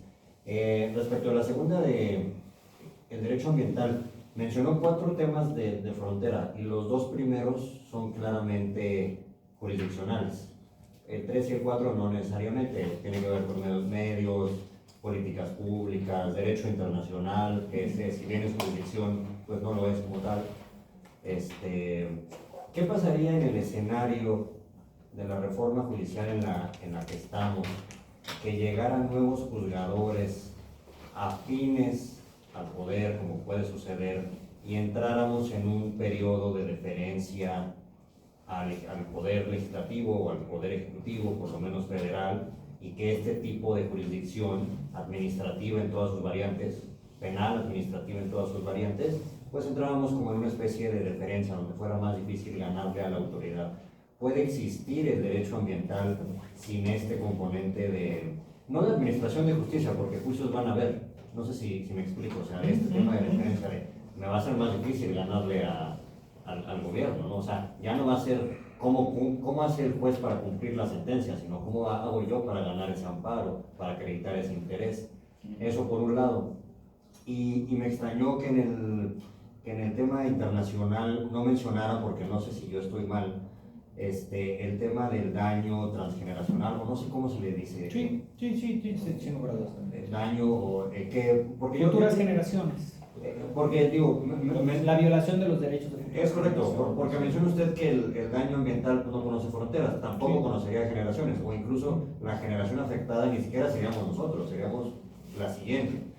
Que creo que es otro concepto del derecho que no se ha desarrollado más que en temas de genocidio, cosas así bien chiquitas, que creo que el daño es mucho mayor en temas ambientales que aún en el propio genocidio o en lo que se ha explorado. Gracias, doctor. De nuevo, gracias por... Sí, fíjate, este tema de futuras generaciones lo vienen tratando en España. Hay un cuate que se llama Aquilino Vázquez, que es el presidente de la LIMA, la Liga Mundial de Abogados Ambientalistas, es el encargado del Seminario de Derecho Ambiental de la UNAM, es un buen amigo mío. Está tratando él el tema con algunos cuates en España de los derechos de las futuras generaciones. Y hay algunas cosas escritas sobre el asunto, es súper interesante, y yo creo que se encuadra, no lo dije expresamente, pero se encuadra en el punto 4, que es el derecho ambiental global, a donde también nos lleva tu supuesto, con altas probabilidades de ocurrencia, de los temas 1 y 2, ¿no? O sea, nos van a empezar a batear los temas ambientales, y entonces se van a tener que ir a los litigios ante la Corte Interamericana de Derechos Humanos, ¿no? Entonces vamos a tener esos temitas ahí ya en ese orden mayor al nacional, pero sigue siendo falta como la plataforma de una política más amplia para no ir resolviendo los temas poco a poco, ¿no? O sea, a eso es a lo que me refiero, el espectro más amplio con el último tema, pero sí, tienes razón. Gracias. Una amenaza que hay ahí. Doctor, de buena manera, pues muchas gracias por la ponencia.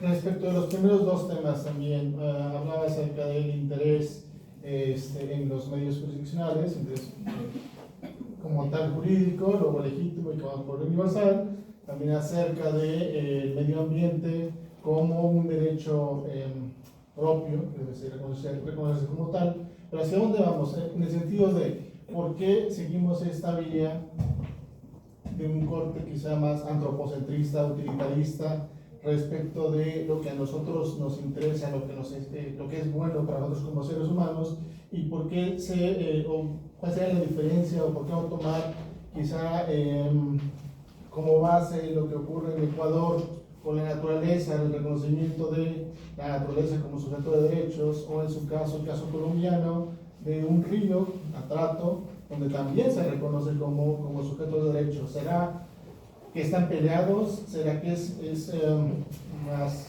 fácil o no sé, tener mejores beneficios respecto a esta vía que se está utilizando o que sus líneas de investigación los está utilizando? No sé si me explico.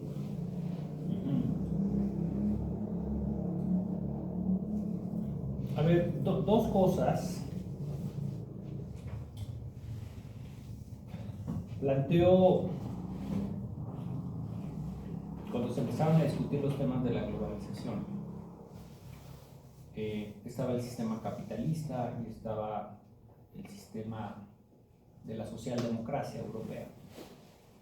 Y un sociólogo muy famoso, brillante, Anthony Giddens, planteó la tercera vía.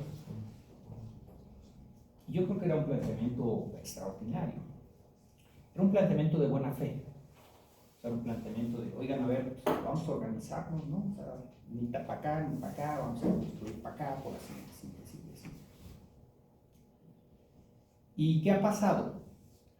Que nos ha ganado la cruda realidad. Cuando yo les pregunto a mis estudiantes cuál es la definición de derecho y cómo se imaginan que surgió el derecho, pues empezamos a tener una divergencia, ¿no?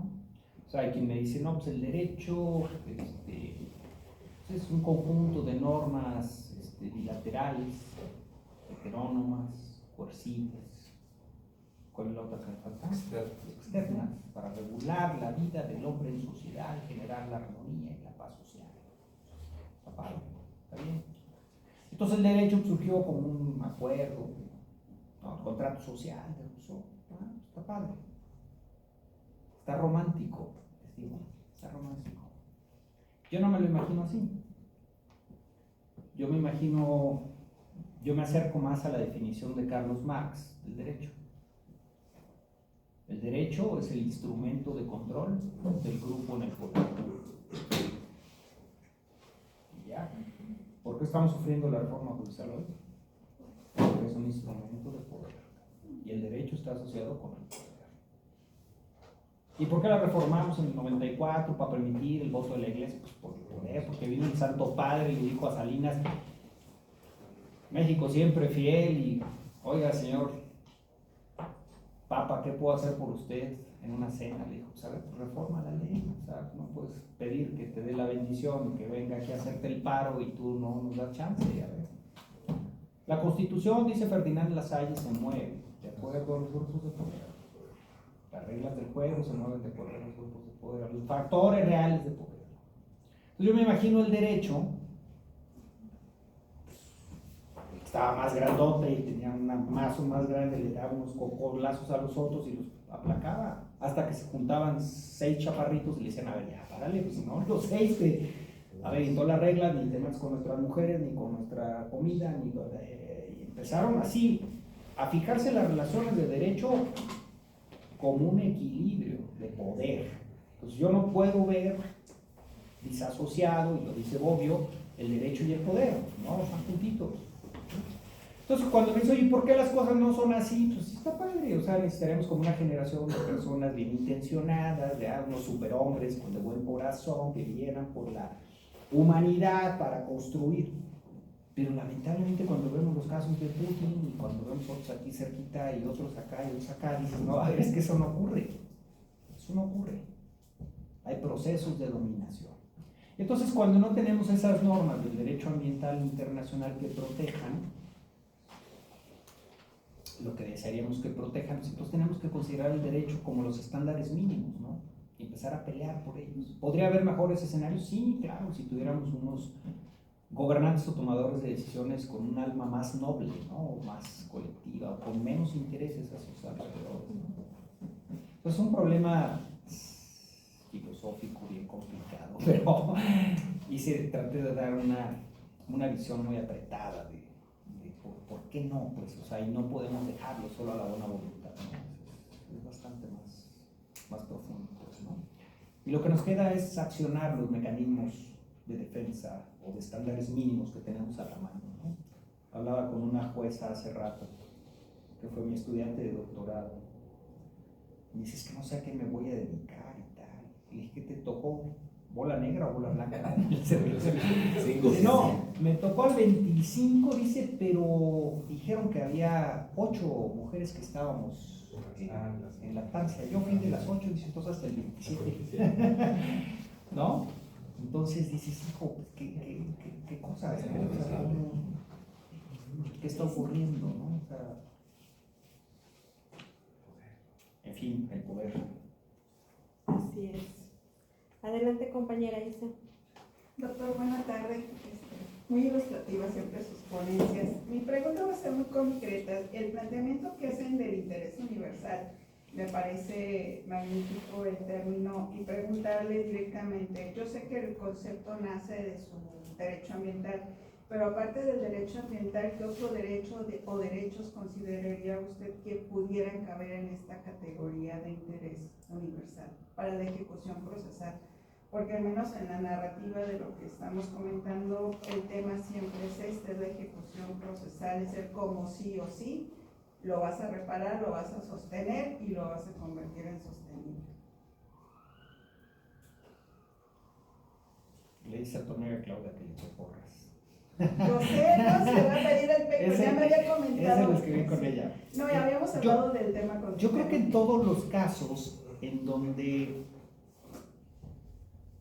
tengamos como reparación del daño un ambiente colectivo, que podrían ser los usuarios, los consumidores, los usuarios de un servicio, ¿no? Los consumidores, ¿no? O sea, en aquellos casos en donde tengamos como el ente que tenga un beneficio común, ¿no?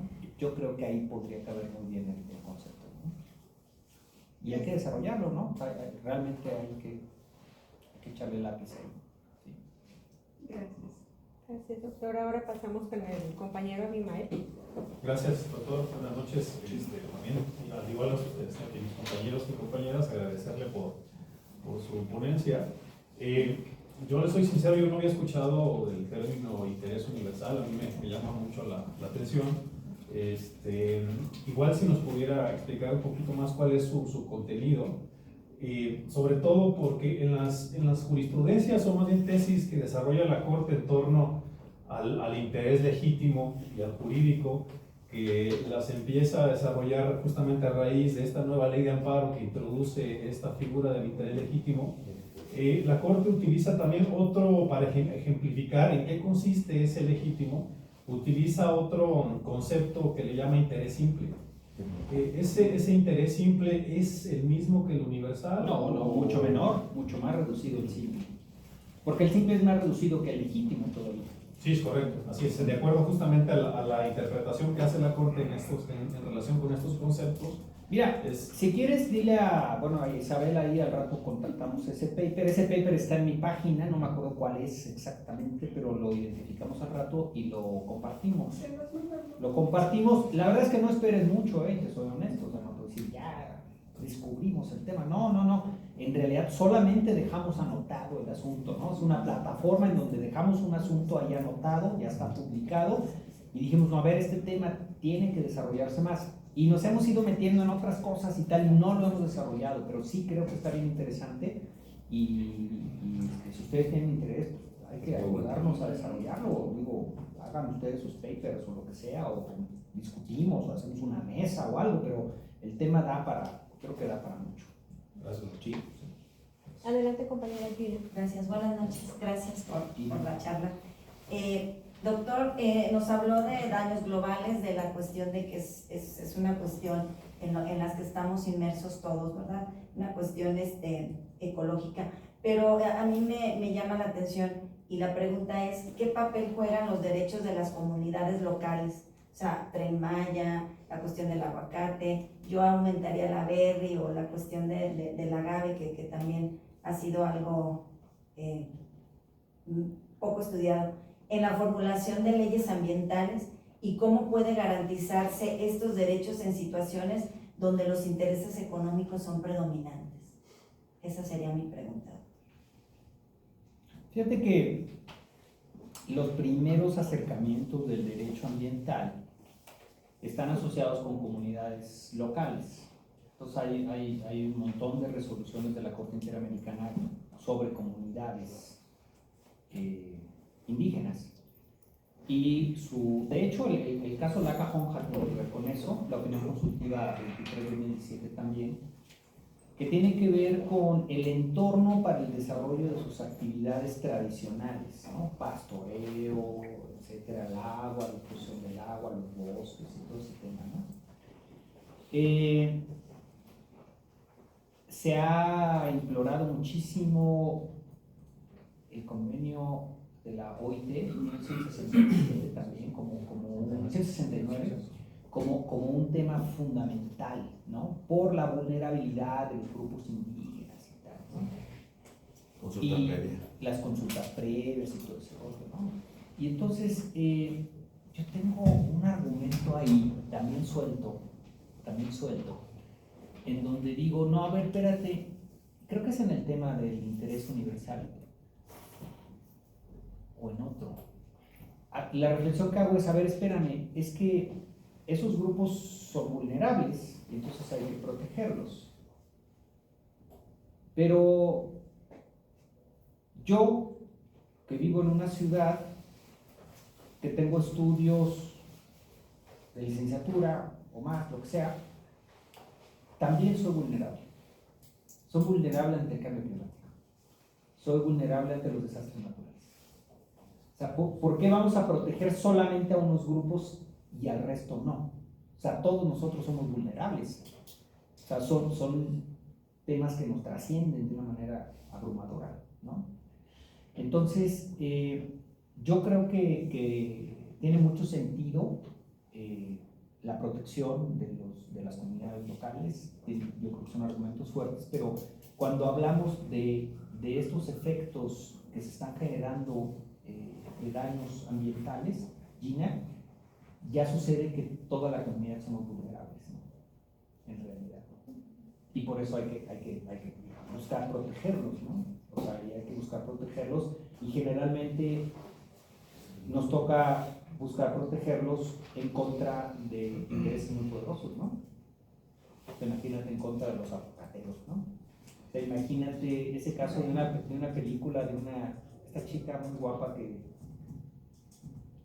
¿cómo se llama? Una güerita, pues, que se da cuenta de que el desarrollo que hicieron en la Segunda Guerra Mundial del teflón, ¿sí la vieron? Ah, sí. Sí. Y está afectando a unas comunidades que están teniendo problemas. Emily Bloom. ¿Eh? Sí, Emily Bloom, la del agua. No. En el hígado y tal. Tardaron 11 años en que Julia Roberts. Ah, ok, Erin Brockovich. Sí, esa. Esa es ella, claro, así se llama la película, claro. Bueno, y muchos casos más. O sea, a ver, México es el país en donde hay más activistas ambientales desaparecidos o muertos.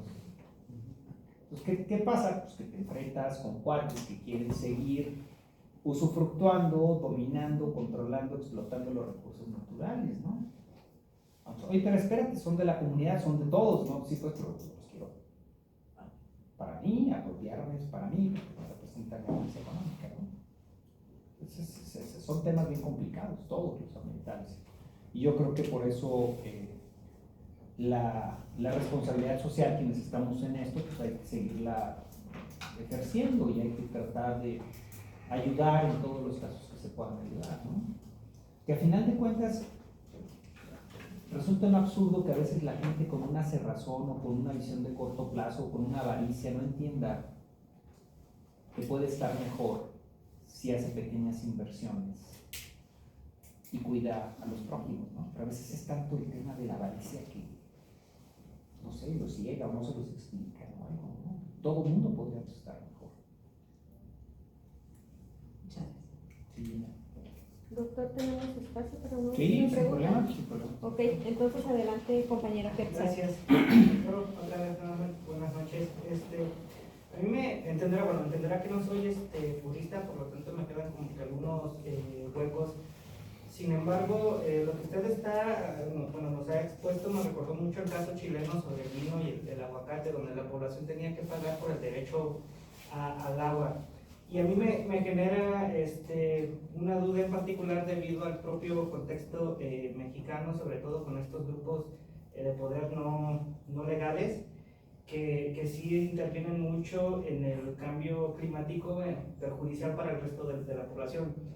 Y aquí mi pregunta es, ¿dónde veo impreso el discurso de la comunidad científica en torno a estos cambios y sobre todo la cuestión económica con la biológica? ¿Dónde veo esa controversia en discusión en pro de la propia economía michoacana, por ejemplo, pero a consecuencia de que? Y la segunda, este mismo discurso científico, ¿cómo se vería o cómo lo están analizando con la reforma al Poder Judicial en tanto si queremos protegernos este derecho y asimismo si usted afirma que el derecho está digamos ejercido por el poder legítimo, ¿cuál cree que sería la situación en un escenario grave, en el entendido que no se podría judicializar el cambio climático del Tren Maya porque justamente mantiene la misma línea política? Gracias, doctor.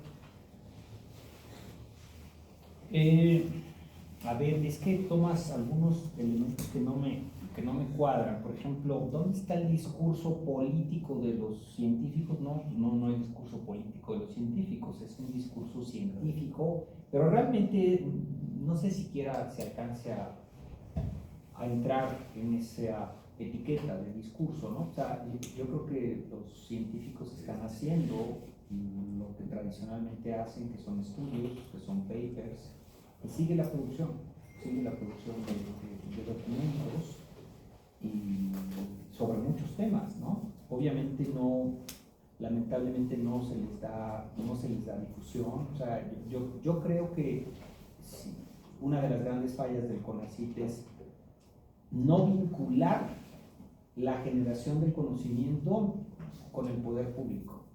O sea, nos deberían de obligar a todos los miembros del SNI, a empezar, que todo lo que publiquemos se lo enviemos al CONACYT para que el CONACYT se lo mande a las áreas correspondientes.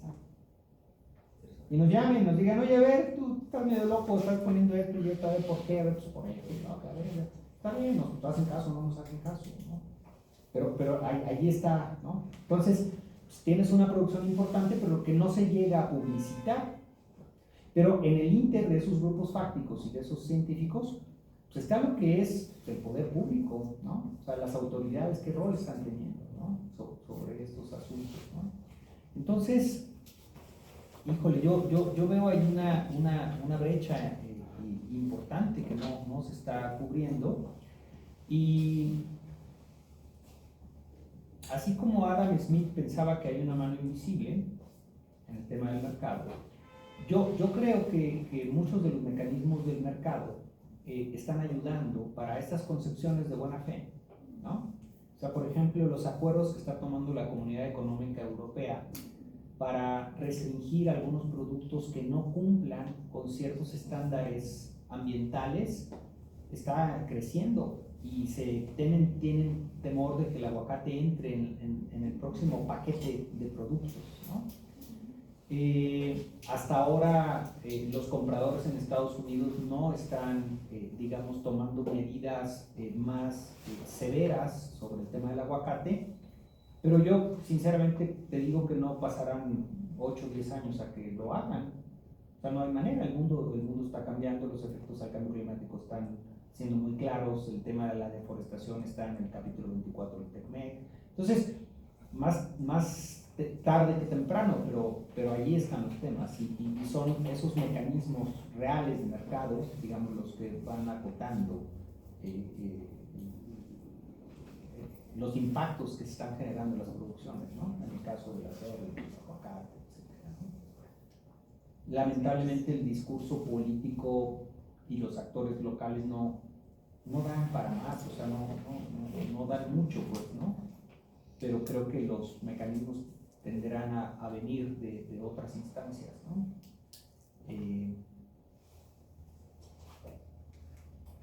toda la teoría de la globalización dice que los estados nacionales han perdido soberanía por la presión que ejerce por un lado los organismos internacionales, Banco Mundial, Fondo Monetario Internacional, OCDE, etcétera, y por el otro lado por el mercado, ¿no?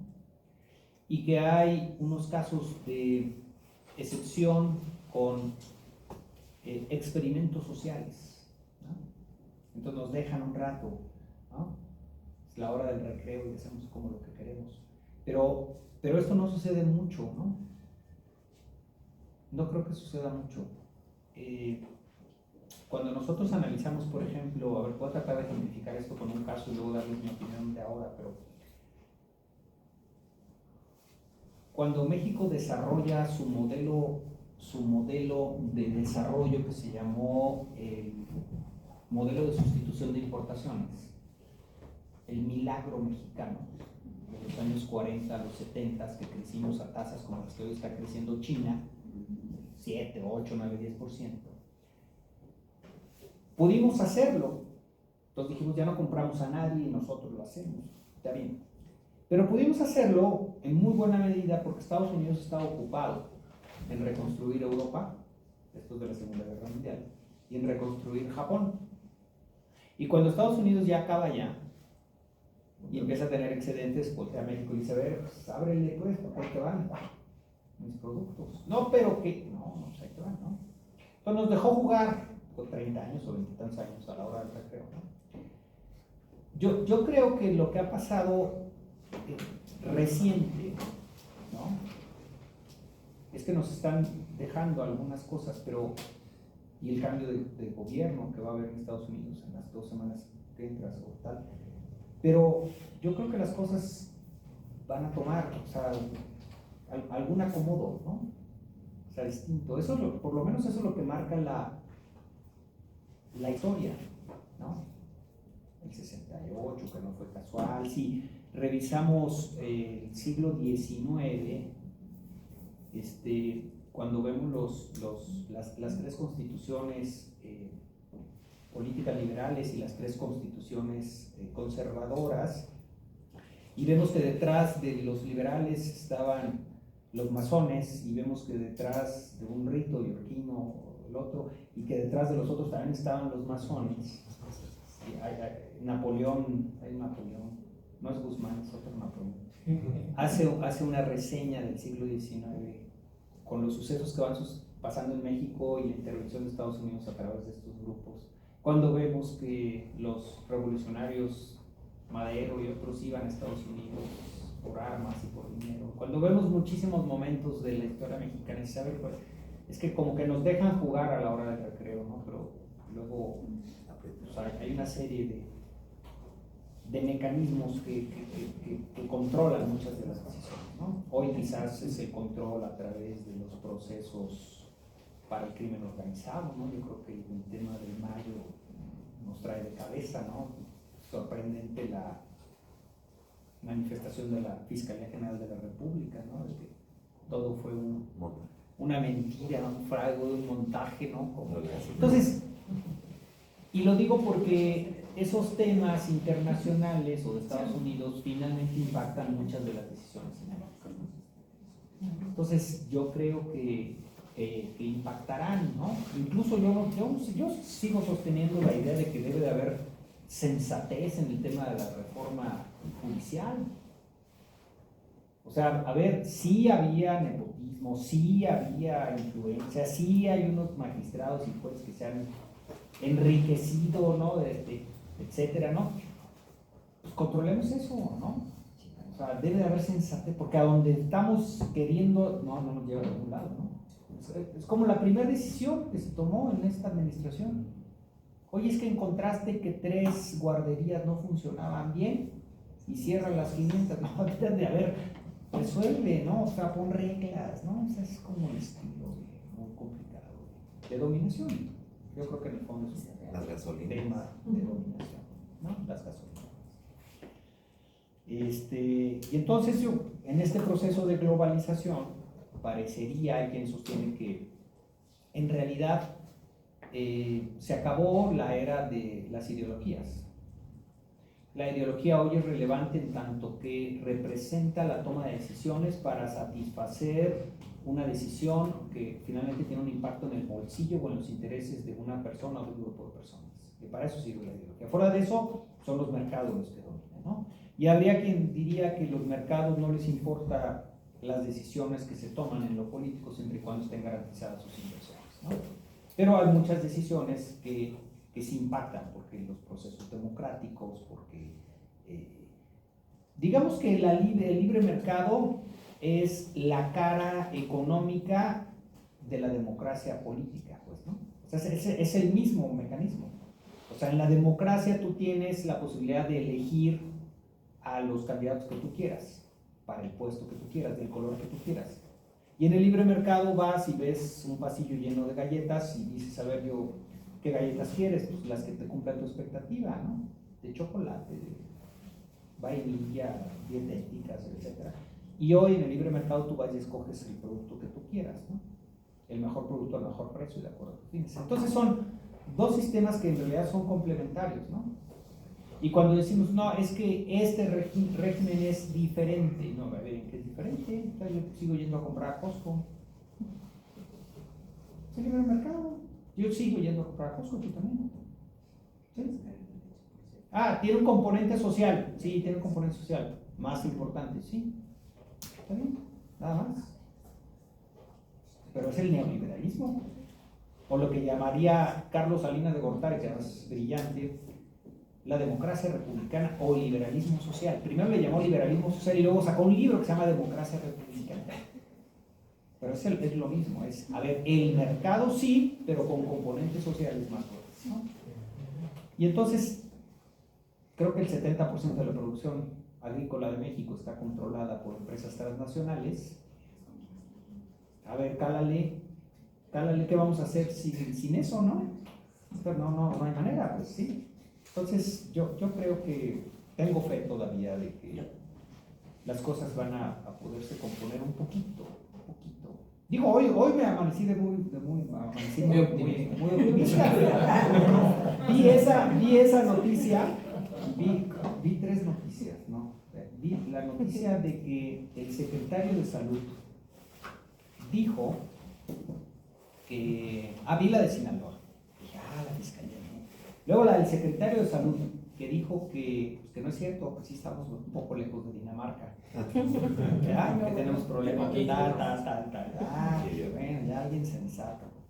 Y luego vi que Coneval hizo una observación sobre los programas sociales y dijo, sí, nomás hay como oscuridad como en 45,000 millones de pesos, ¿no? ¿Cuánto, no? Entonces digo, bueno, ya siquiera estamos reconociendo algunas cosas, porque antes era todo está bien, entonces era, pero bueno, a ver qué sucede en los próximos días y meses. Muchas gracias, mucho gusto.